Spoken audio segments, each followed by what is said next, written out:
Alright folks, out on the range again today with the Tika T3X light, 6.5 Creedmoor. Got the CTR stock on it.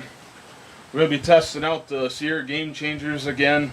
If you watched the last video, did a little ladder test with H4350, the overall length of 2.8. All shot 1-inch 5-shot groups. Not bad at all, but we're going to have a lot going on in this video today. I changed the overall seating depth, or the overall length I should say. I put that bullet to the gauge in this rifle, and it touches the lands at 2.95, so that's about 150 thou jump I had on that last video. I could not seat the bullet that close to the lands, otherwise the case just simply wouldn't grip the bullet. Instead I've seated them at 2.9. That offers me enough grip, offers me a lot more powder capacity.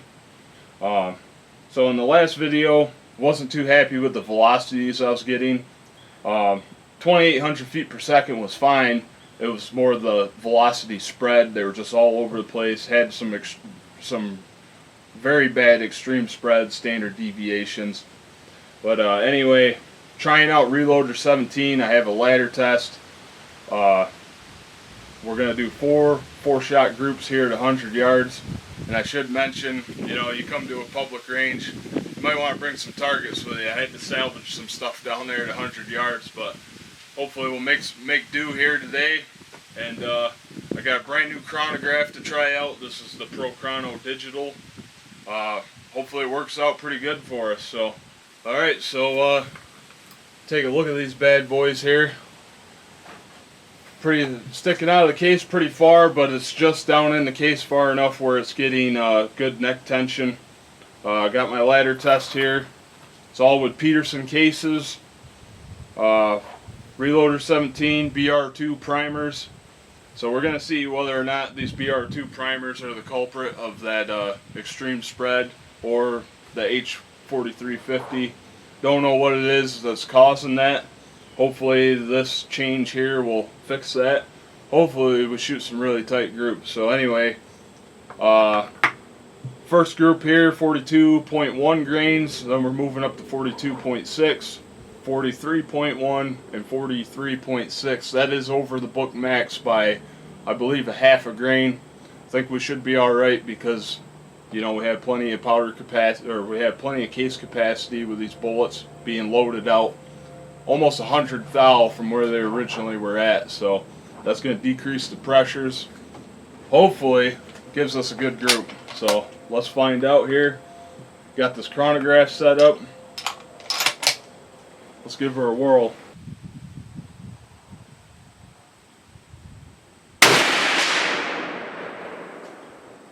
.2936.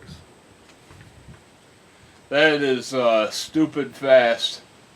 I mean, that's what you could expect out of a max charge for these bullets, according to the data I've seen. And these are already doing that with a grain less powder. Of course, that could have something to do with the way I seated these. Could have something to do with the fact that it is a Peterson case. These are thicker cases than Hornady. So it takes less powder to equal the amount of horsepower. So I see I'm shooting a little bit low. We're going to get right up to that black target. We're going to move on to 42.6 grains. I think I'm going to move it up a minute. That should put me a little bit closer to point of aim, get me out of all that garbage from the shot up target down there. So.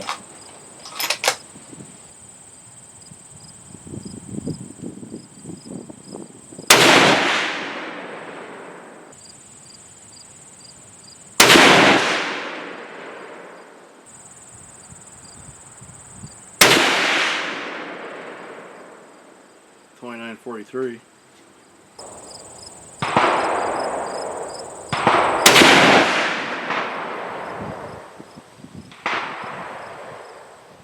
Okay, 2930, and it looks like we have an excellent 3-shot group.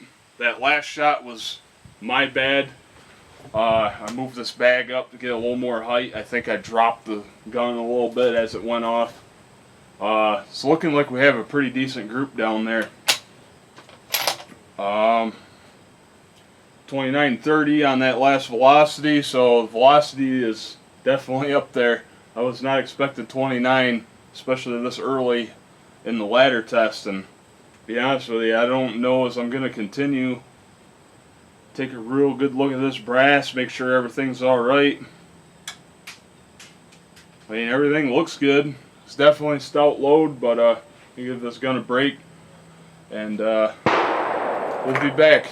Alright, so looking at this brass here, I feel safe going up another half a grain.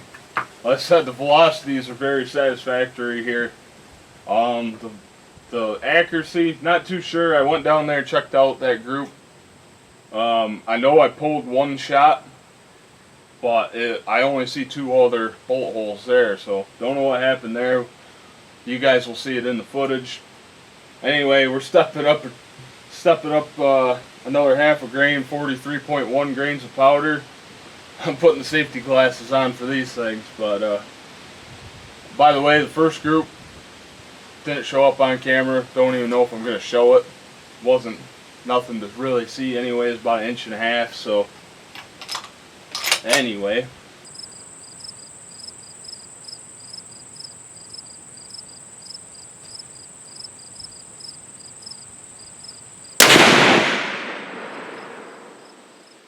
.3003. That is some cranking Creedmoor velocity there for a 130 grain. 120 grain, yeah, no problem. 130 grain, yeah, that's pretty stout. Primer's flattened out. I don't see any ejector mark on the head stamp. Brass looks okay. Hey, you know what? If this group's good, it's a hard hitting deer load, that's for sure. So let's just see what happens here. 3003 on that velocity. Hopefully we keep a pretty consistent velocity spread as well.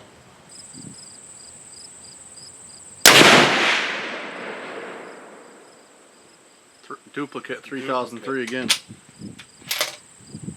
Might have pulled that one to the left. It's right in there though, about 1 inch from the original. That's why I load 4. Gonna take my time. Gotta calm down here.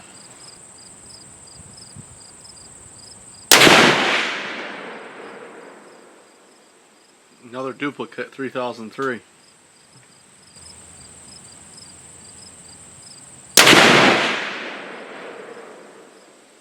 $3,058. I think I'm gonna say this right now. I don't know if I'm gonna take these hunting. I think I'm just gonna stick to my 123 SST load. You know, I've been shooting better groups with that, less hassle.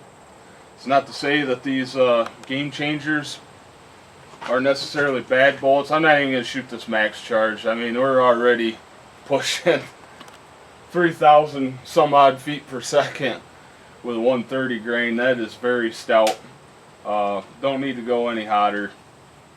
But anyway, the 123 SST has an advertised BC of 0.51. Actually, I'd say it's verified. Seems how I've killed so many woodchucks with it. These have the same ballistic coefficient, even being a heavier bullet. So, trajectory-wise, the 123 and this, speed for speed, it's going to be the same trajectory. These are just going to hit a little bit harder with the more mass. Don't know if I'm really going to play around with these too much more, but I do have the 90 grain bullets for the 243. Haven't loaded those yet. So we're going to try those out probably here in the next video or so. Stay tuned for that. I'm actually really excited to try those because I haven't tried a 90 grain bullet in that Weatherby 243 yet. Plus those have an advertised BC of .495. That is very impressive for a 6mm bullet, especially under 100 grains. So really looking forward to those, trying those out. They might be a hell of a deer bullet. Get the benefit of the high BC plus the high speed. Anyway, as you see here, this actually didn't shoot horribly bad today. I just know it's capable of better. I'm probably capable of better. We kind of have a half-assed setup here. But anyway, it's a lot of fun coming out here and doing this. You're probably going to see a lot more videos like this because, you know, this is where it all starts right here. 100-yard bench, you know, target practicing. You can't just run out and shoot woodchucks and deer 500+ yards. You got to get your loads tuned in. You got to get some practice in. But like I said, overall, pretty happy with the gun.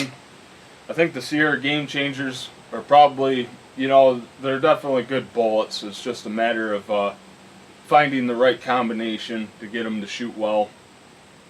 Other than that, thanks for watching, thanks for subscribing, and depending on how well these load videos do, you know, I might start rolling out some more here in the near future. So hope you enjoyed it. Alright, let's check this target out. Right here's group number 1, 42.1 grains.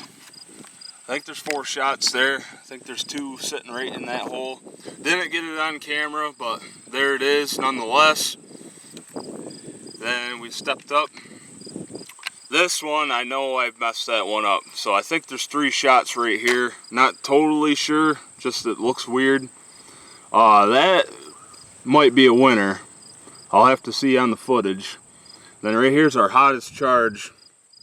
Not bad. I pulled that shot. I know I did. So that's actually, you know what? It is looking pretty good now that I'm seeing it up close. That is not bad for a lightweight hunting rifle. Screaming these bullets out at 3,000 feet per second with a 12 power scope. Man, I don't know. I might have just changed my mind. We'll see. I'll have to review the footage to see what this is all about, because that is pretty nice. That wasn't over pressured. These I don't see my primer pockets holding out too long with these loads. So anyway, yeah, it's not bad. It's actually better than the last time I shot. So hope you enjoyed the video.